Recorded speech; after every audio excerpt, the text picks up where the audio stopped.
ఉన్న వాళ్ళకి కూడా తగ్గించవచ్చు. 6 ఇయర్స్ నుంచి 100 ఇయర్స్ వాళ్ళకి కూడా ట్రీట్మెంట్ చేయొచ్చు. No side effects okay. అలాగా. అంటే యాక్చువల్‌గా అంటే ఈ మడమ నొప్పికి విటమిన్ లోపం వల్ల అనేది కూడా అంటుంటారు.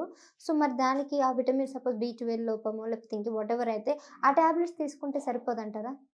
అంటే దీనిలో విటమిన్ డెఫిషియన్సీ కూడా ఉంటుంది. డి3 కానీ హ్మ్. మోస్ట్‌లీ కాల్షియం ఇవి 2 రోల్స్ ఉంటుంది. అవి తక్కువ ఉన్నట్లయితే దాన్ని కరెక్ట్ చేసుకోవాలి. అలాగున్నప్పుడైతే మొత్తం బాడీ పెయిన్స్ ఉంటాయి. మొత్తం మడమ నొప్పే ఉండదు. ఇది డెఫిషియన్సీ ఉంటే. హ్మ్. దీనికి డెఫిషియన్సీ ఉన్నా గూడా ఈ ట్రీట్మెంట్ చేసుకుంటే తగ్గుతుంది. హ్మ్. అది నేను చాలా వరకు చేశాను.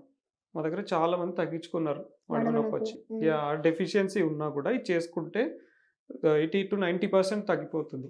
మిగిలిన కొంచెము విటమిన్స్ అవి కరెక్ట్ చేసుకుంటే, ఎక్సర్సైజ్ చేసుకుంటే సెట్ అవుతుంది. అంటే మీరు చెప్పిన దాని ప్రకారం ఒకవైపు మెడిసిన్స్ తీసుకోవాలి. యాహ్! మరోవైపు ఇది గూడా తీసుకోవాలి ట్రీట్మెంట్ ట్రీట్మెంట్. సో, చేసుకోవాలి. 2 తీసుకోవచ్చా? ఒకటే టైంలో 2 ట్రీట్మెంట్‌లు అనేవి తీసుకోవచ్చంటారా?